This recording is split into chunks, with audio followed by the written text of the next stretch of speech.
E o Mundial de Clubes? Vocês, assim, eu acho que nessa época os europeus subestimavam muito os times. Mas foi um jogo muito chato, cara. Tu sabe que essa da Libertadores dá mais emoção para contar. Eu gostei de uma história sua contando que o japonês nessa época comemorava chutão. Não, o cara dava um bico pro alto e nego... Era o beisebol, né? Parecia o home run, né? Aquela coisa. Ela disse adeus. E a divisão era o seguinte, eles botaram a bandeirinha do Flamengo e do Liverpool. Então, quando o pessoal chegava no estádio, ia cada um escolhendo uma e pro outro lado. O cara não sabia quem. Ninguém tinha time ali, né? Ninguém tinha time. Então, foi uma coisa muito fria, né? Aquele jogo, né? Tanto fria, literalmente, o clima. Sim. Um ambiente como era? E ficava aquelas cornetas perturbando 90 minutos e tal. E o europeu chegou realmente, não conhecia nada. Nós tivemos a sorte de que o Coutinho tinha um observador, que era o Jairo Santos, que depois acabou se tornando observador da seleção, né? E tal. E ele tinha tudo do futebol do mundo inteiro, através de revistas, recortes e tal, aquelas coisas todas, vídeo. E ele entregou tudo pro Carpegiani, do Liverpool. E a gente sabia tudo. O Liverpool não sabia nada. Quando eles acordaram, já tá 3-0, não deu mais. Então foi realmente um primeiro tempo fantástico que nós fizemos. Os caras não lembro de ter dado um chute no gol e a gente dominou e tal, 3-0. Você tinha essa jogada com o Nunes, né? Porque a assistência É, só do Raul. Não foi nenhuma. Não precisava se jogar. Saiu limpinho, né? Saiu limpinho. Ele sempre saía limpo. Ele falou, vou me jogar pra quê? Não vou pegar mesmo. Ele aparece na foto, velho. Pra fazer isso, eu vou pro gol. Eu mexia muito com ele.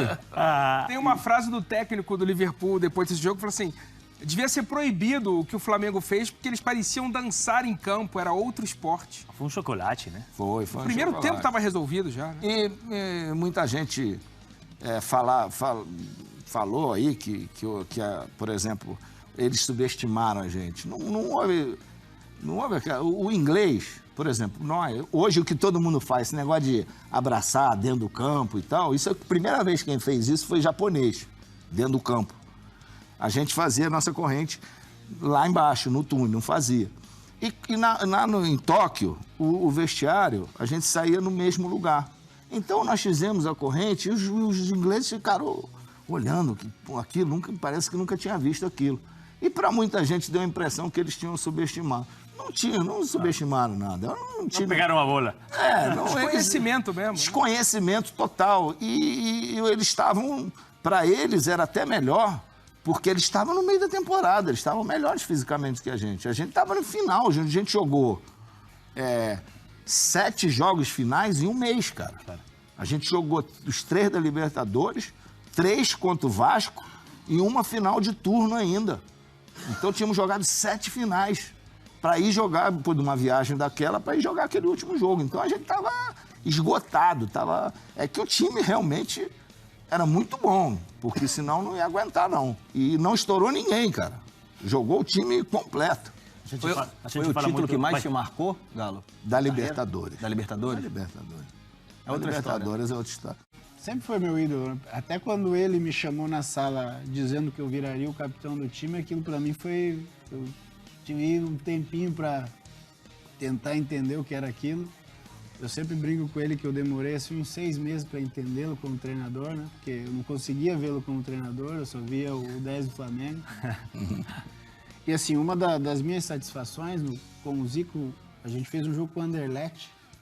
Acho que você vai lembrar, ele no início já tinha problema de relação com o presidente é totalmente xarope. E a minha alegria foi que eu fiz o gol em Istambul e eu fiz o gol na Bélgica. E na Bélgica, na comemoração, eu corro nele. Então aquilo era uma satisfação de moleque mesmo, de poder comemorar com o cara. Realmente foi fantástico. Que legal. Amoroso, você via jogar o Zico quando era pequeno? E sabe que foi difícil, né, para mim ser treinador por causa disso, né? Porque eu peguei muitos times, principalmente o primeiro que foi o Fenerbahçe, né? Saindo lá no Japão, tudo bem, já estava lá adaptado, pessoal. Mas o Fenerbahçe, que foi o primeiro, e com o Alex, que eu sabia, sempre dando entrevistas a meu respeito, eu falei, a primeira coisa que a gente quer, eu quero que sempre que eles me vejam como treinador. Aí vem Lugano, do Dracena, David, tá? Só esses caras acostumados a trabalhar com os treinadores e eu recebendo esses elogios de jogador, falei, pô, tem que fazer eles me olhar como treinador, porque o futebol a gente tem que acreditar, que se o cara acredita, assim, não, aquele negócio, não, é mais um, jogar muito, mas não sabe nada, entendeu? Futebol, você sabe que isso acontece. E graças a Deus eu consegui esse objetivo, né? Logo no Fenerbahçe, depois foi assim na Rússia, depois foi assim lá no Iraque, no Olympiacos, que é onde tem os jogadores que têm essa coisa, né? Jogadores que têm ainda você como uma referência, né? Então, isso aí foi legal. No Fenerbahçe talvez tenha sido mais difícil, porque a gente era 10, né? Claro. Éramos em 10 brasileiros e o mais velho era o Roberto Carlos, que também acompanhou a geração do Zico, então realmente a gente tinha e tem essa idolatria, né? Ele conseguiu quebrar naquele período, mas a idolatria continua. É mais ou menos assim como começar tudo de novo, do zero? Começar do E zero. a transição, né? Porque sofre com isso. Como mais deixa o jogador para virar O treinador? mais engraçado nesse período eram os estrangeiros. Os turcos e o Kesman, por exemplo, que era sérvio, que duvidavam das histórias que a gente contava, né? Então, às vezes, o Zico tinha que tirar a vestimenta de treinador e se portar como um ex-jogador, né? E aí esses caras passaram vergonhas, assim, incríveis, porque eles achavam que era somente história. Eu já quero saber do Amoroso, mas conta uma dessas, Alex. Alguma? Tipo, eu conto duas. Tanto assim, o Zico fazia chute a gol, e no chute a gol, quem escorava pro chute a gol era ele. E aí o Kesman na fila ficava de sacanagem. Pô, vou dar um osso nele pra ver se era isso mesmo. E aí a gente agitava o Zico. Ó, Zico, tá falando que vai jogar uma bola ruim e tal. E aí a gente metia, ele controlava, ajeitava e se chutava no gol. E com o Kesman ele falou, agora é minha vez, vou jogar uma bola ruim nele. Jogou um tijolo pro Zico. O Zico controlou e devolveu com efeito. E o Kesman veio, na hora de chutar a bola quicou e saiu pro lado. Ele tá passando vergonha. Tá passando vergonha. E a outra foi com o nosso goleiro, eu tô treinando falta, o Zico tava ali apitando, fazendo as anotações dele, e aí o goleiro começou, né? Porque o goleiro titular normalmente não treina, normalmente treina no reserva. E o titular era o Volkan, que era o titular da seleção turca, e ele começou. Não era nada disso, isso é história e tal. E o Zico não entendia turco, o tradutor começou a meter pilha no Zico. Pô, disse que você não batia falta, que era isso, que era aquilo. Logo falta? Encarnou, né? Falou, pô, pediu pro roupeiro, traga a minha chuteira. E aí falou pro goleiro, ó, me dá 5 de aquecimento. E a partir do 5º você vai ter que começar a ter problema. Aqueceu na trave, na mão do goleiro e falou, agora tá valendo. E ele falava baixo pra gente, olha, o goleiro vai mexer assim, eu vou meter no canto dele. E pau no canto dele, o goleiro, 2, 3 seguidas, a gente falou, vai goleirão, que a gente precisa de você domingo. Você tá ficando sem moral nenhuma no domingo, a gente precisa que você jogue. Então os caras passavam vergonha. Alex, conta domingo a domingo essas histórias de vocês. E para você era um desafio nesse momento como treinador? Nada, cara, eu não gostava não, sabe? No bate-bola, essa dia eu ficava com eles, realmente, que às vezes eu fico ali corrigindo, ó, equilibra o corpo, olha pro goleiro, bate de pé, bate de lado, olha... Sabe, aí você tá junto, eu sempre gostava que o treinador estivesse do meu lado quando eu estava treinando, então eu achava legal. Mas falta não, falta eu não batia, porque eu sabia que os caras ficavam querendo, mas o Volkan ficou enchendo o saco.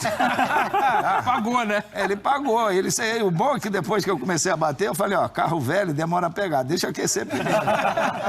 Aí ele só fazia assim, ó. Saiu com o torcicolo do treino. E o alemão, depois tinha um outro alemão, o Sedak, que quis ir também, né? Valeu, vai ficar do mesmo jeito. Eu queria saber o que se sente isso, né? Essa sensação de ser unânime, de ser ídolo de muitas torcidas, do reconhecimento do mundo, para você como jogador e como pessoa também, até pelo que você fez pelo futebol. É sempre motivo de mais responsabilidade, né? Porque parece que você não pode errar nada, né? Tem que andar tudo certinho ali. É o teu negócio, a gente tem nossa vida, nossa educação e eu não faço nada para questão de manutenção de imagem. Eu sou o que eu sou, foi o que eu aprendi a ser e que minha família me ensinou. Tive dois irmãos que jogaram top futebol e eu consegui viver todos os lados do futebol deles. Então, a questão do sucesso, quando veio, não me influenciou em nada, porque eu sabia que amanhã poderia mudar. Aquele negócio de você estar na rua hoje, todo mundo te cumprimentando, no dia seguinte você está na outra calçada e, pô, eu quero a distância daquele ali. Então, eu vivi isso na minha própria família. Então, em nenhum momento eu me deixei levar pelo aquele sucesso que apareceu, principalmente porque Flamengo, a repercussão é muito maior. Mas acredito que o mais importante é que eu saí de um clube, de uma geração, que toda a juventude, a prata da casa, foi aproveitada. Então, a gente sente... Eu fui protegido pelos profissionais da época.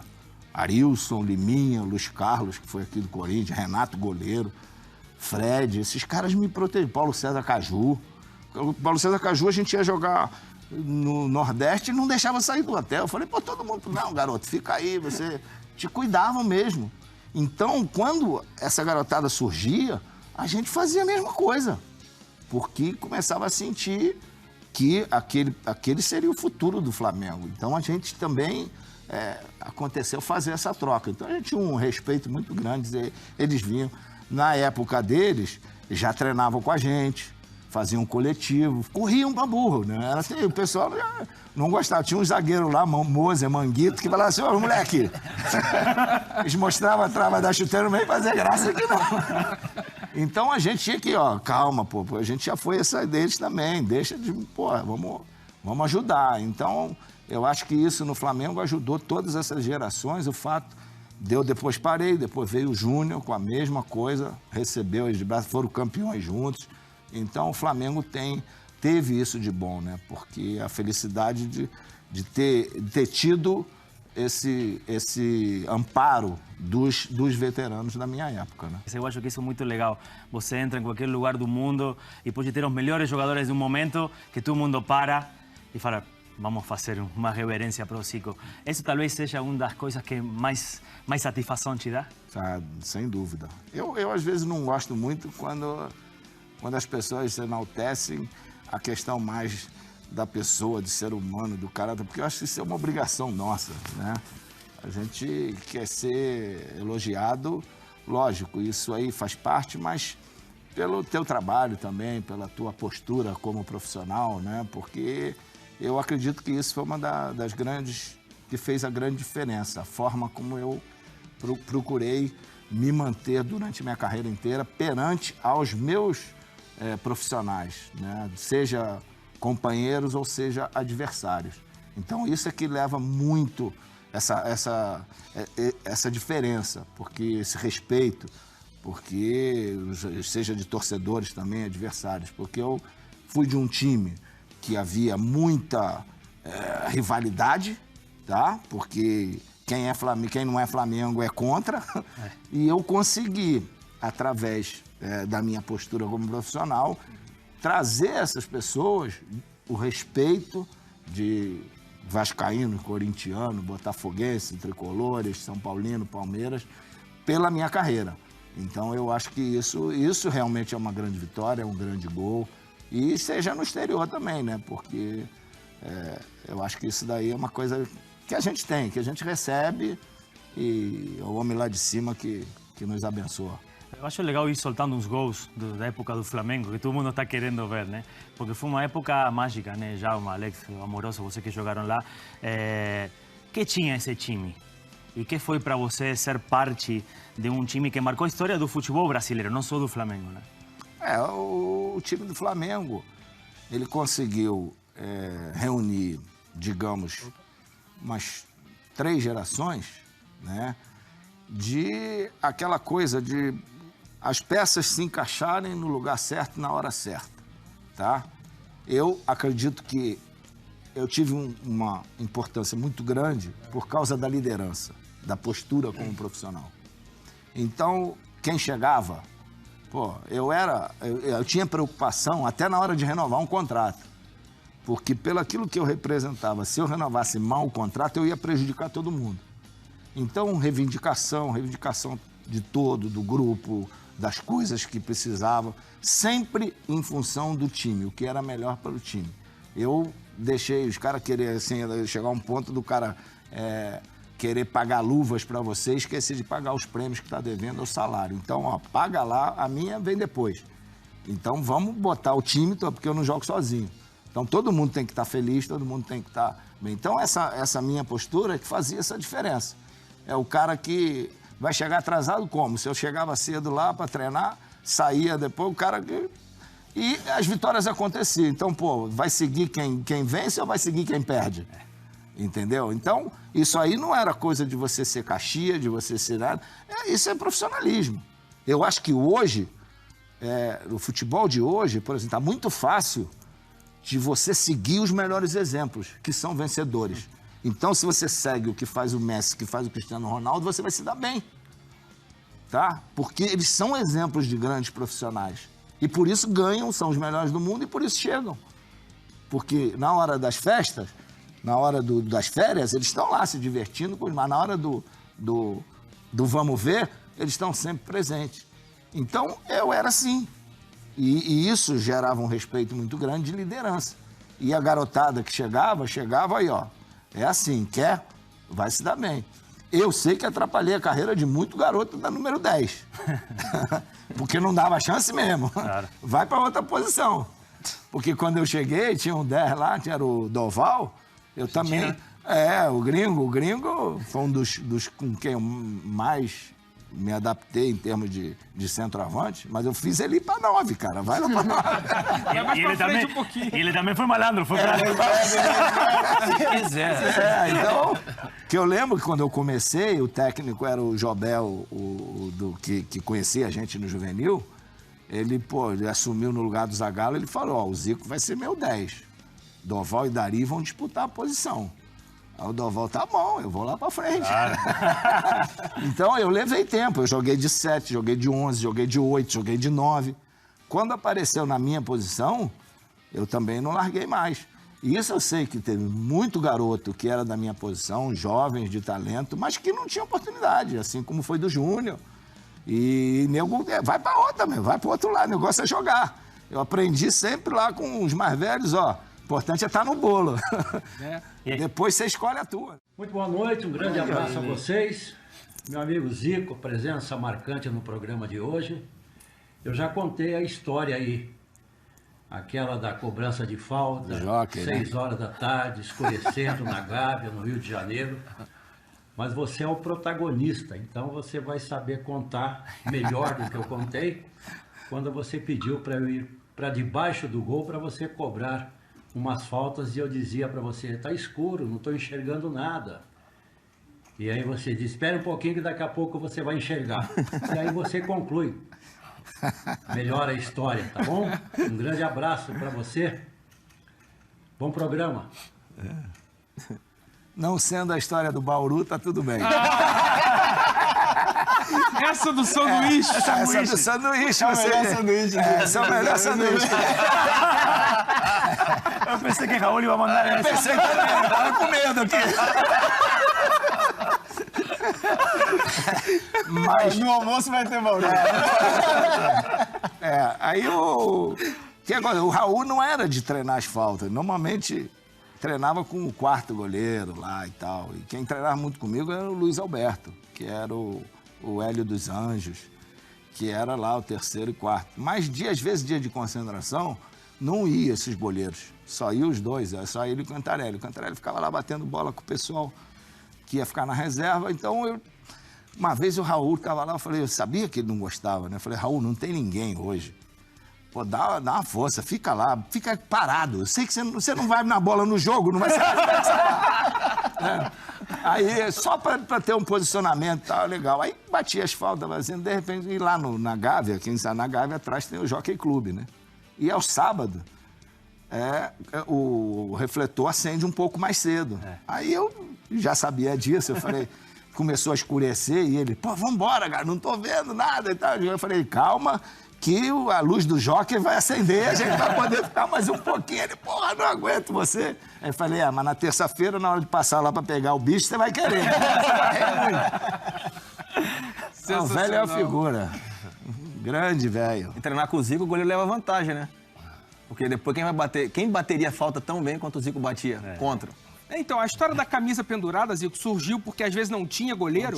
Não tinha goleiro, nem tinha barreira móvel na época, né? Aí você ficava... Aí eu ficava, botava as camisas lá e tal.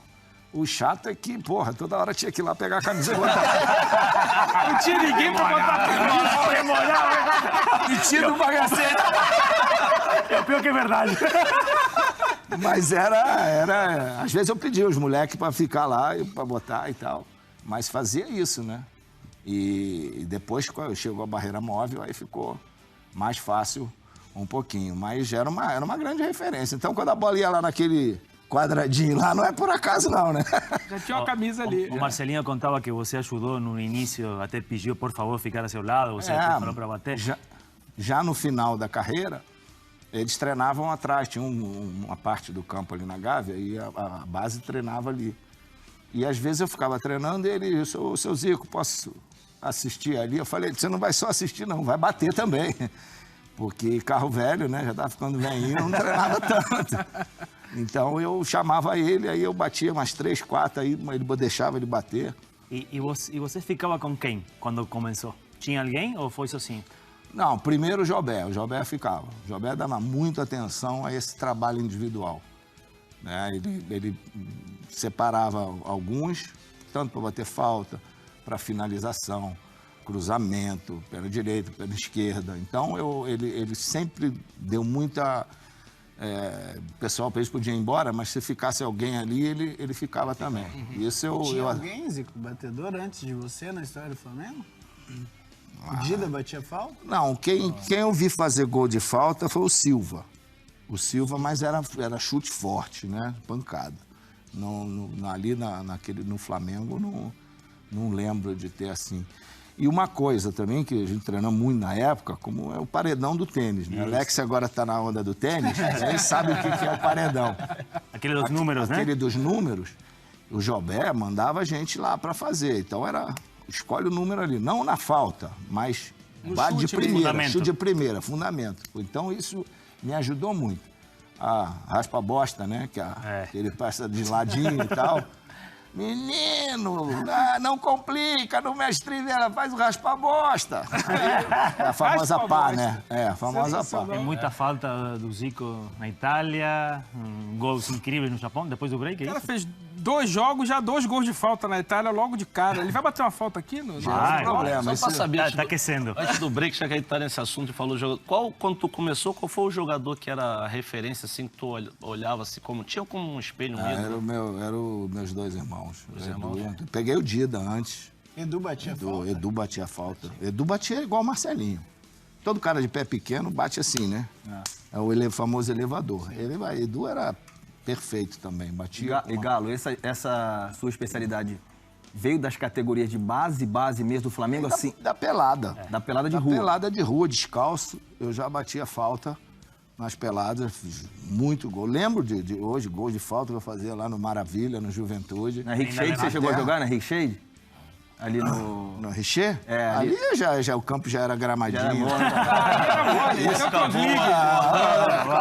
Pegava no terrão. De todos esses 9 aí que tu jogou, qual o que mais conectava, assim, que no olhar tu já sentia, que mais tinha entendimento, porque pra te entender não... Era o Cláudio Adão, né? Adão, né? Adão era uma fera. Adão era uma qualidade técnica incrível, né? Então, amortecer, ele já sabia o que eu ia fazer. E a gente treinar muito junto. Eu pegava às vezes, eu gostava muito de fazer separado. Essas bolas de eu pegar, virar e já meter, fica esperto, fica preparado. Eu queria saber, Zico, dessa história. Essa Libertadores foi marcante para você e para o Flamengo, né? E chegaram numa final, foi dura contra o Cobreloa, né? Cobreloa, 3 jogos, você fez os 3 gols, né? Em total. 4. Os 4, perdão, da final. Mas teve uma história, foi com o Cobreloa, aquele defensor que chegou por trás, e você lembrou do Carpegiani e um segredo... Teve. Foi a falta... Que o Carpegiani era um cara que ele sempre dizia, né? Me ajudou muito em termos da experiência dele, né? Ele falava pra gente, tu tomar um tapa aqui, tu dá o outro, porque o cara é pior do que você. Ele quer te irritar, ele quer tirar a concentração do jogo. Então, oferece o outro lado que e continua fazendo gol nele, né? Então, estamos jogando a final no Maracanã com o Cobreloa, teve uma falta. E no Cobreloa nós estávamos ganhando de 2-0. Esses são os gols. Esse é o da final, Esse né? é o centenário, Mas, né? Foi do Maracanã o jogo. O jogo foi no Maracanã. Aí, o ponto esquerda dele era muito sacana, né? Aí eu botei a falta, vou bater a falta. Quando eu me abaixei, ele veio e deu-lhe uma dedada. Fez isso. Fio terra? Fio terra. Aí eu dei aquela trancada assim, né? É melhor, pô. Porra, doido pra dar-lhe uma porrada, né? Aí eu virei pra ele e falei assim, ó, quando acabar o jogo, tu me dá teu telefone. Porra, não dava pra ter briga. Ele Quebrou começou o cara. aí, quebrou o cara. O cara apaixonou. Porra, que terrível, imagina, rapaz. Que isso. Aí você ganha nessa Libertadores no terceiro jogo no Uruguai. Pô, mas o segundo jogo foi um roubo desgraçado. Foi a Tinha melhor isso na coisa. época, né? A melhor coisa que aconteceu foi ter saído o gol deles. Pra nós, senão a gente não ia sair de lá, não. E o juiz era o Dom Raton Barreto, né? Que era Ramon, mas virou Ratão, né? e ele fez o diabo. Naquele jogo, os caras fizeram o diabo. O Júnior quase foi preso.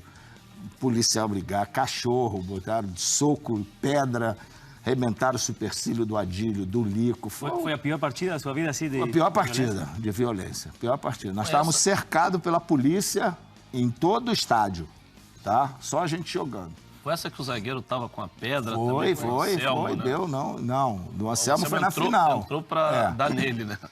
Isso aí foi uma besteira, a meu ver. De ter dito que entrou só pra isso. Podia entrar lá e dar um soco e não precisa falar nada. Não, o cara me cuspiu, o cara deu uma vez, tu dá e acabou. Lógico. Sabe? Agora, o fato de ter dito, querer se valorizar, acabou prejudicando ao Anselmo, a carreira dele. Porque o fato do que o cara fazia, o que o Mário Ciotto fazia, a gente sabia. Então, chega lá e recebeu e pronto, devolve, acabou. E a raiva da comemoração, esse desabafo, tem a ver com essa história também? Da violência, do que estava se jogando? Porque você comemorou muito o segundo gol. Porque ali definia, né? Lógico que quando você está jogando com um time que era bom, e engraçado que eu tenho uma história, o juiz, que foi daquela final, ele apitou um jogo nosso, Flamengo e o Deportivo Cali, se não me engano. E era no Uruguai, e eu estava conversando com ele no intervalo do jogo, ele me disse, pô, eu apitei um jogo de um time aí do Chile, que esse time é um time sujo. E os caras fazem o diabo e tal, impressionante. E era o Cobreloa, que acabou sendo ele o árbitro da final. Tá? Foi a maior sorte cair aquele árbitro. Da última. E tanto é que ele está totalmente isento, porque ele expulsou o cara do Cobreloa, e depois o Andrade deu uma no cara, ele expulsou o Andrade também. E ele depois foi um jogo Brasil e Argentina, ele expulsou eu e o Galego, porque o Galego cismou de ficar, era uma falta de 2 toques dentro da área, cismou de ficar mais próximo, e eu era o último, e eu ficava empurrando ele vinha para trás, eu empurrando ele, e o cara foi expulsou nós dois. E o Galego era gente boa, eu gostava dele. Aí saiu uma abraçada, eu falei, tá vendo a merda que você fez? Agora vai nós dois embora. Parabéns. Parabéns aí. Tu quer fazer graça aqui na entrada da área. Quando o Giovani chegou em Udine, agora menor de idade, o Sandro acabou ficando como tutor dele, né? Pela amizade, né? Pela confiança que a gente tem. Giovani, teu filho, né? Giovani é meu filho, né? Que hoje joga na Udinese, no Sub-20.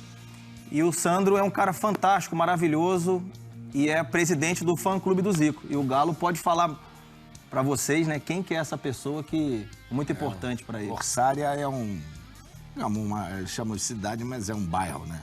Vizinho ali, a Udine. Distrito. Distrito. Eles criaram lá o Arthur Zico, né, de Orsária. E ele é que é o chefe. Eles vieram aqui no Brasil, fizemos um jogo na minha despedida com o pessoal de Udine e a torcida veio, eles vieram aqui no Rio de Janeiro. Então, um cara espetacular, ele lá com o Michele e toda a turma.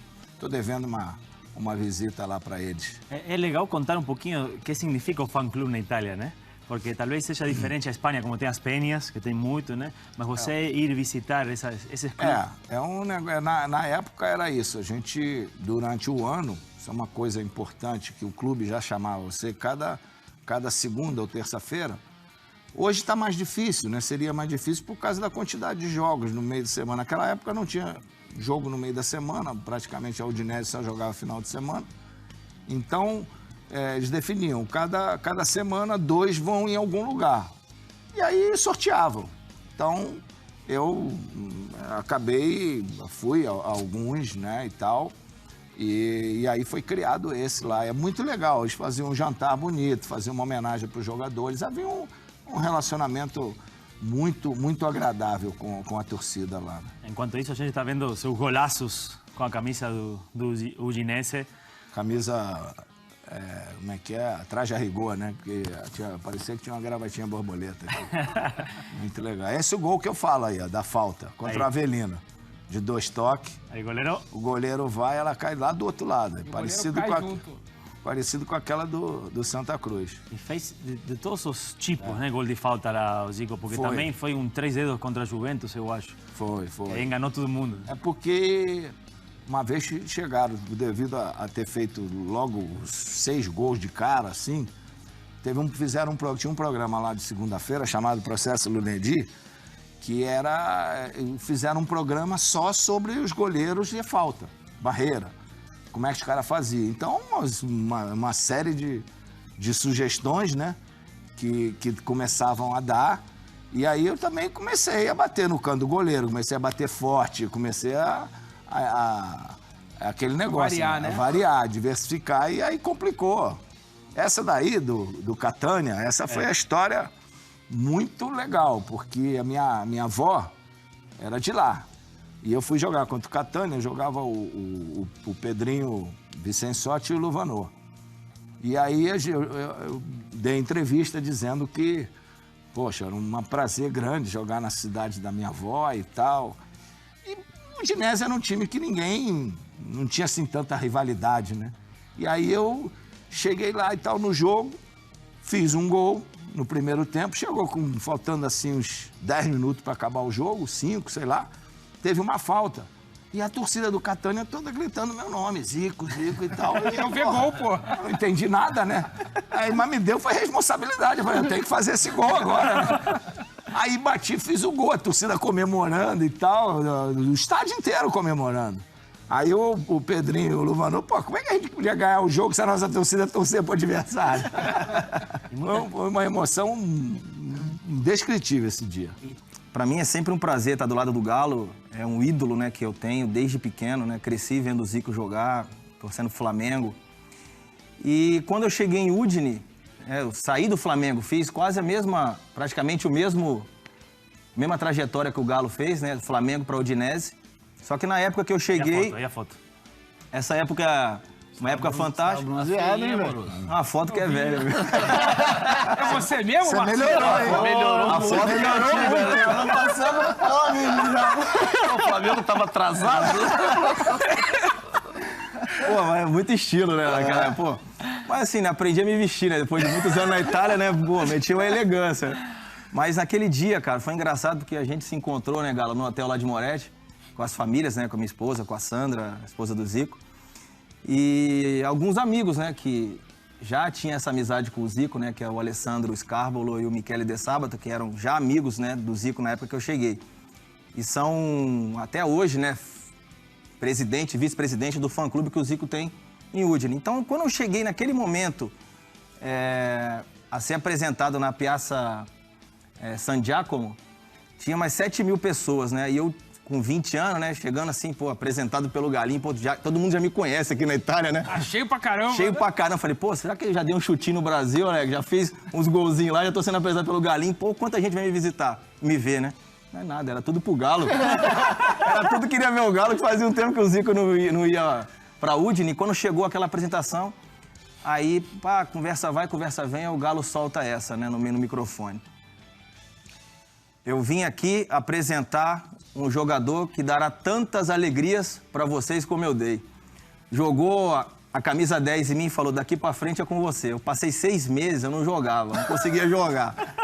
É normal, né? 20 anos, eu tava vindo de uma contusão grave, 1 ano sem jogar, né, pela lesão que eu tive. E até eu me acostumar com o futebol italiano, demorou uns 6 meses para que eu entendesse como funcionava a filosofia do Calcio, né? Então, depois que eu fiz os primeiros 2 gols, saiu aquele peso assim das costas, não pela responsabilidade que o Galo pôs, mas e não chega a ser uma responsabilidade, porque você sendo apresentado pelo maior ídolo do Flamengo, o maior ídolo da história da Udinese, e eu estava começando, eu era jovem, e aí o Zico pôs a 10 nas minhas costas, né? Aí, beleza, comecei a treinar tudo aquilo dia na minha cabeça, né? Pô, não posso, putz, tem que arrebentar aqui porque o Zico me apresentou, não posso fazer essa desfeita pro Galo porque o Zico é o Zico. Aí aos pouquinhos eu fui começando a me adaptar, e quando eu fiz o primeiro gol, né, que inclusive até liguei para ele faz muitos anos, né? Então eu falei para ele assim, Galo, graças a Deus consegui fazer um golzinho daqui para frente agora. Eu vou tentar fazer um pouquinho e representar aquilo que você tirou a nhaca, né? representou aqui pro torcedor friulano. E depois fez muitos, né? E eu dei um bastidor ali, principalmente esses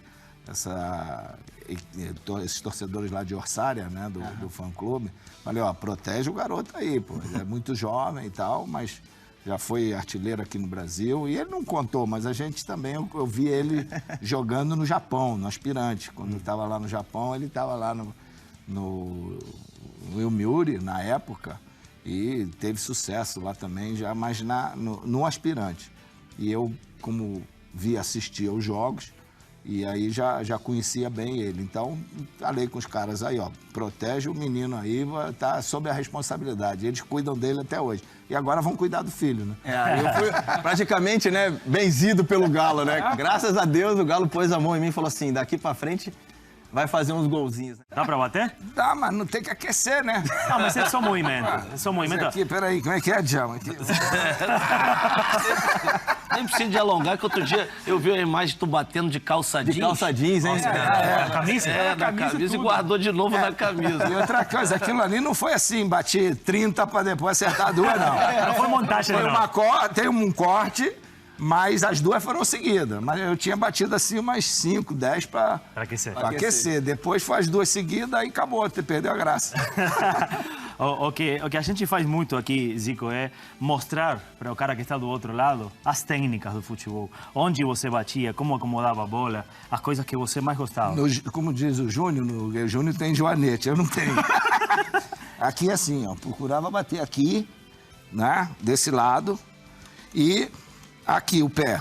O pé de apoio. O pé de apoio. Que muita gente não sabe a importância daqui do pé. Por exemplo, se eu quero bater falta para lá, eu boto para cá. Se eu quero botar para cá, eu viro para cá. É que direciona a bola. Exatamente. Direciona a bola. Então isso aqui é muito treinamento mesmo. Depois você fica automático. E não pode encostar aqui. Não tem essa coisa de chegar aqui e fazer... Não precisa disso.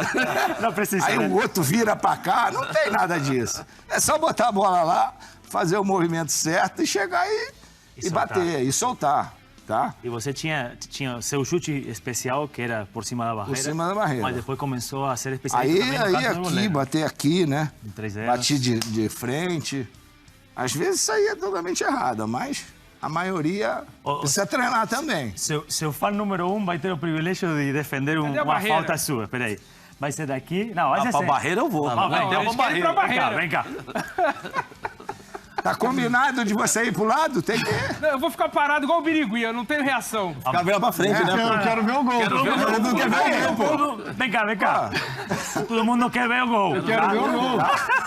Você que se dá. Tu não tá vendo a bola? Eu? Você tem que ver primeiro a bola e depois ir pra lá. Pronto. É isso. Pronto. É isso. Vai, Zico. Deixa eu bater, cara. Birigui, ó. Birigui, golaço, pô. Tem que... Você não ensaiou muito, cara. Isso é O fera. Birigui não viu nem a bola, tava imitando ele. Foi estilo Raul, né?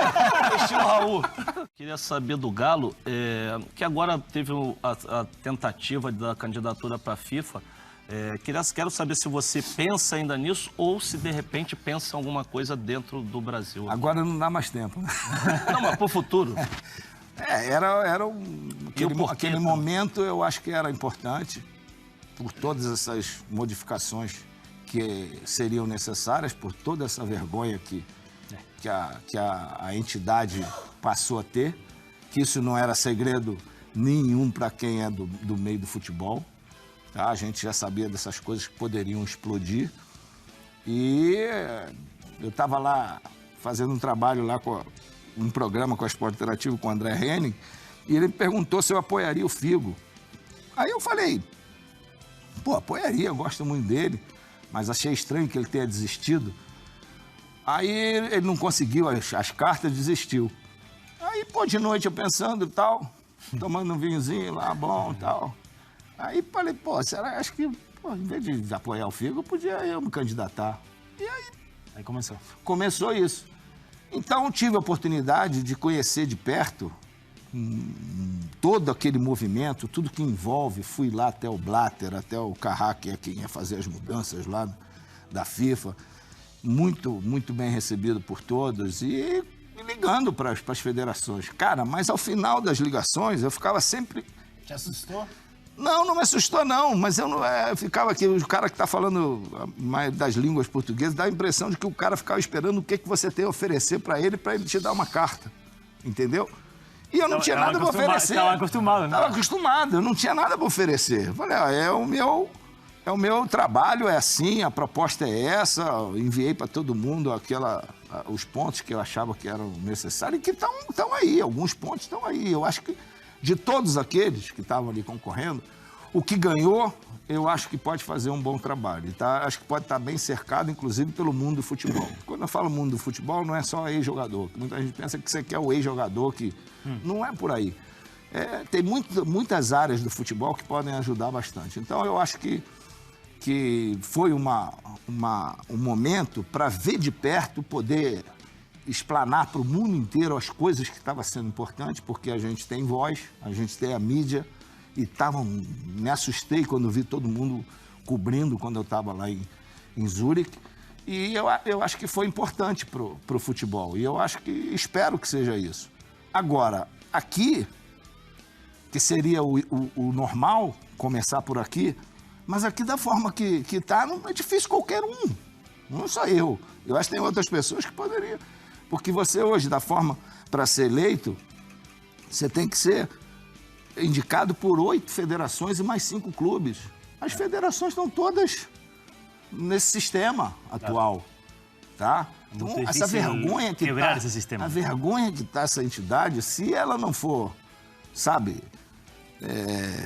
desmascarado tudo isso e começar do zero, a CBF precisa começar do zero, tá? Para poder voltar a ter credibilidade, porque ninguém acredita nisso que está aí. Saneamento básico, né? Saneamento, e eu acho que, Djalma, se não acontecer isso que está aí vai ficar por mais 10, 12 anos. Porque, presidente, primeiro eu acho que todas as federações tinham que acabar, não serve mais nada, tá? A federação hoje é só para intermediar. Cartório. Cartório. Não precisa de mais nada. Hoje tem que ter a CBF cuidando das seleções e as ligas comandando os campeonatos. Isso é em todo lugar do mundo. Aqui tem um intermediário que é a federação. Não tem mais campeonato de federações, então ela não tem mais necessidade para nada. E elas hoje é que indicam. Então elas estão ali coladas na CBF.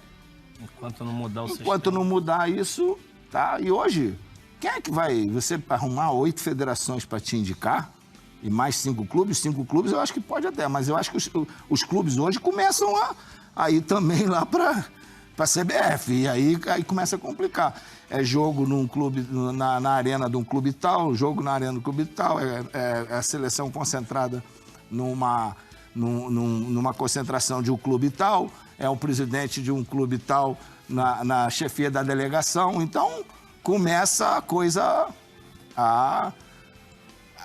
eles se cercam bem para ter toda essa força, para né? se perpetuar também, né? O que você leva para sempre da seleção brasileira? Os 10 anos de poder ter defendido a seleção brasileira, né? Porque todo jogador quer chegar lá, e você chegar e se manter durante 10 anos ali um top na seleção, eu acho que isso é gratificante. A questão de ganhar ou não ganhar faz parte, né? Digo que os resultados que eu tive na seleção, é impressionante não ter disputado uma final na Copa do Mundo.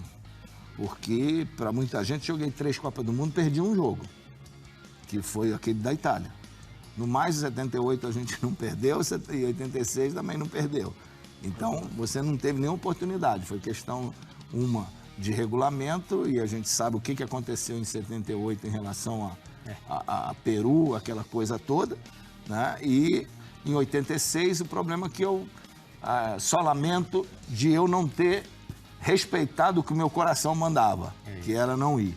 E essa hora, então, eu fui e acabei. O grande momento de vilão da minha história é justamente aquele fato de ter perdido aquele pênalti no jogo contra a França. Mesmo tendo dado passe pro branco, né? Mas tem um negócio, eu não estava ali no melhor da minha condição, não consegui reunir a confiança do Tele para me colocar de início, sabe? Ele achava, eu achava que eu deveria jogar de início, jogar até quando desse. Ele achava que eu tinha que entrar depois com o pessoal 2, que, a meu ver, o que gratifica é que você vai no mundo inteiro, todo mundo só fala naquela seleção. É impressionante.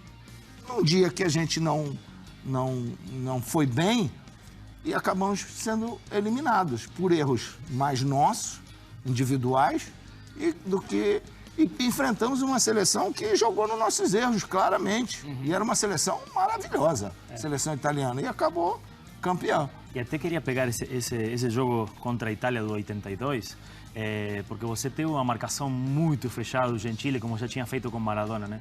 Mas com ele mesmo nas costas você consegue dar o passe para o Sócrates. E depois tem um lance que você poderia ter empatado o jogo, né? Que fica na sua cabeça. O lance que aquela questão da ansiedade, né? O Serginho entra na frente, achando que se ele fosse na perna esquerda dele, eu até nem reclamava, mas foi na perna direita e a bola sobrou.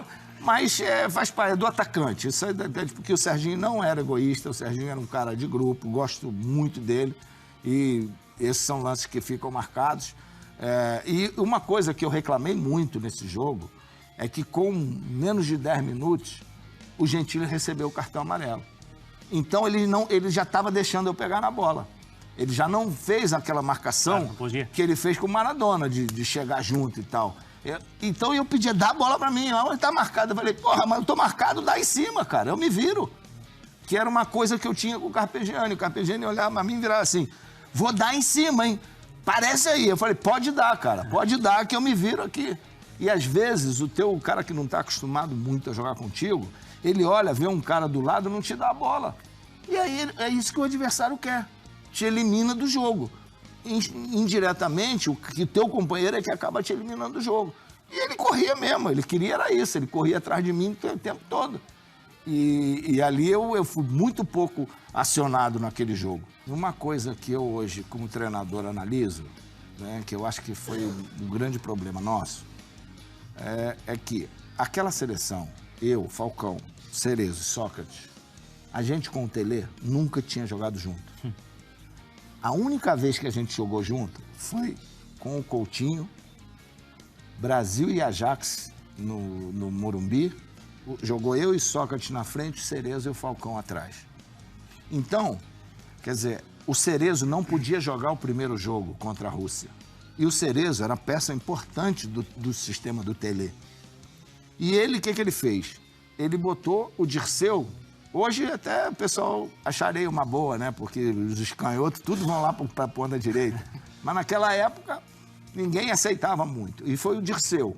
E no intervalo entrou o Paulo Isidoro. Então a gente sempre jogava aqui um que seria o Cerezo, eu, o Sócrates, eu pela esquerda, Paulo Isidoro, o Zé Sérgio e o Reinaldo. Esse era o sistema do Tele. O Falcão só foi convocado para a Copa do Mundo. Ele nunca tinha jogado em 2 anos com a gente. 3 anos, não sei, 80, 81 e antes de 82. E aí, em 82, depois do segundo jogo, isso aí foi modificado. Depois teve o Tita aqui, teve o Éder, mais o Serginho, Careca, na frente. Mas não alterou a forma de jogar. Então, quando veio o primeiro jogo, a gente só melhorou o segundo tempo quando entrou o Paulo Isidoro lá. Então ficou o Paulo Isidoro, Éder, Serginho, eu, Sócrates e Falcão. No segundo jogo, que a gente já entrou o Cerezo, o Tele virou, olha, Alguém tem que cair do lado direito. Quando não estava isso, Leandro e Isidoro fazendo lá. Se você for lateral, sabe o que é importante ter alguém ali te dando apoio. Do outro lado, Júnior, Éder ou Zé Sérgio. Quando mudou esse esquema, o Leandro foi sobrecarregado. Então o Leandro ficou com medo de avançar. A gente perdeu pelo lado direito aquele Leandro. E o suporte também. Eu acho que o Brasil tem que estar muito preocupado com a eliminatória. Porque o Brasil vem num momento muito difícil, né, de Mundial, da eliminação da Copa América, uma Neymar dependência muito grande. E eu acho que essa Copa América, você tem que, a meu ver, fazer um trabalho no sentido de preparar uma equipe para as eliminatórias, tá? Já se chegou à conclusão, pelo menos eu acho, que essa turma que vem aí nesses últimos anos está deixando muito a desejar. E a gente está insistindo com aquela coisa, porque o cara está jogando na Europa, é titular da seleção. Eu acho que são poucos os jogadores da seleção brasileira que são protagonistas lá fora. Já passou o tempo. E eu vejo que os jogadores que estão aqui no Brasil, que poderiam ter chance, a meu ver, por exemplo, o que aconteceu com o Neymar e com o Ganso em 2010, que não foi aproveitado, com o Everton Ribeiro e o Ricardo Goulart em 2014, que eram os melhores aqui e não tinham oportunidade na seleção. E agora me parece que está mudando. Parece que o menino lá, o Lucas, está como titular. Lucas Lima, né? Lucas Lima. Agora veio o outro Lucas que eu acho que não deveria nunca ter saído da seleção. Tem o Gabigol também. O Gabigol. Você tem uma Olimpíada aí. O problema é que, pelo que está sendo noticiado, essa seleção, se não for bem, pode se mudar tudo. Corre né? o risco. Corre o risco. Mas a gente tem que estar atento com... pela primeira vez eu vejo que a seleção brasileira, numa eliminatória, pode correr o risco de ficar para uma repescagem e tal, porque a filosofia, a meu ver, não está boa. Tá? Quando você não tem uma chefia que te dê credibilidade, você às vezes quer tomar uma decisão, não sabe, ou então fica na responsabilidade de 2 ou 3 pessoas, e aquela coisa de na seleção você levar seus amigos e não levar os melhores. Tá? Porque eu acho que seleção brasileira seja, teoricamente, você convoca os melhores jogadores. Por que na comissão técnica não são os melhores também? Vamos ver, Galinho. O Gabriel quer saber, os 10 estão acabando ou já acabaram? O último que eu vi foi o Alex, um 10 clássico. Aqui no Resenha não acaba nunca, tá cheio de 10. Mas no futebol, Galo, o que acontece? Sumiu o camisa 10? Mas todos pararam, tá? Sumiu mesmo, mas sumiu desde a categoria de base. E aí o sistema privilegia, os técnicos privilegiam o sistema do que o jogador. Então o cara quer entrar no sistema e não você ter um cara que você olha na hora que está fazendo uma peneira, primeiro você não vê se o cara tem toque de bola, se tem inteligência, não. Você vê se o cara é forte e corre. Então começa por aí. E lógico que isso está terminando. Você vê que qual o time do mundo aí que tem um camisa 10? Eu posso te dizer que nem o próprio Messi, que é um camisa 10 daquele de vir ali e armar. Ele típico, né? Típico, exatamente. Né? Então, eu tive o privilégio de dirigir o último 10, né? Tá vendo? É o Mico Leão Dourado, você tá em extinção, rapaz. Deu rápido a faixa de capitão, né? Deu muito bicho, né? Deu muito bicho, né? Mas quando tinha lá no Fenerbahçe, treinos, jogos, assim, quando você ajeitava uma falta, agora que você foi um grande especialista também em bater falta. Você chegava a falar alguma coisa com o Galo? A gente conversava muito. Uma das coisas que eu tirei de vantagem do Zico foi nessa questão de posicionamento. Eu costumo dizer que começou com o Luxemburgo e foi lapidado por ele. De entrada na área, ele repetia sempre, você tem que começar a fazer gol de rebote do goleiro. E aí eu comecei a fazer muito gol de cabeça. Então eu ganhei muito em termos de movimentação ali na frente. Essa coisa de procurar sempre o David, que o David jogava mais perto. Então nisso eu acredito que eu tenha ganho bastante. O Luxemburgo, quando era meu treinador, já citava o Zico como exemplo. Eles foram companheiros de, não sei se de futebol ou de baralho. De treino. As duas coisas. E o Luxemburgo insistia comigo e logo em seguida eu tive o Zico como treinador e isso me ajudou bastante. Você não pode desperdiçar, né? Caras que têm talento, facilidade para fazer o gol, deixar o cara, você não pode botar lá para trás. Vai para perto. Nem para marcar, né? Bota para marcar, bota outros para correr. Até você contava a história de que tinha que fazer o primeiro bote e muitas vezes você não fazia justamente para ficar sozinho. Não, deixava. Eu falo, o Carpegiani mesmo, por isso que eu digo, o Carpegiani tem muita influência, ele dizia para mim, deixa que a gente marca aqui. Eu falei, eu não vou marcar cabeça de área não, cara, o problema é dele. Agora, quando pegar a bola, dá. Claro. Porque o cara vai uma, duas, na terceira que você pega aqui livre, aí o zagueiro lá atrás, volta, o cara não passa mais do meio. Então, a briga é deles lá. E eu falava isso pra ele, eu não quero que você fique marcando, dando carrinho, não quero que você faça nada, eu quero que você fique preocupado aqui e quem pegar a bola, o nosso meio, já dá pra ele que ele enxerga tudo. E você vê que a linha é a mesma, né? Porque quem me colocou pra jogar no time de cima do Curitiba foi o Carpegiani.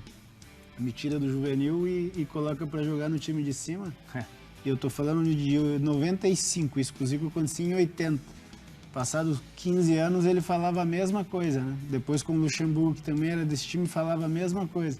Então você vê que as ideias são parecidas. Conceito, né? É o conceito que eles tinham. Na Hotmart eu já fiz mais de 9 mil reais apenas hoje, na Kify já fiz mais de 8 mil reais. Sabendo disso, eu desenvolvi um método para você fazer sua primeira venda em 24 horas sem aparecer e sem investir um único centavo. Toque aqui em Saiba Mais, se você não tiver resultado eu devolvo seu dinheiro e ainda te pago mais 20 reais no Pix. Toque em Saiba Mais.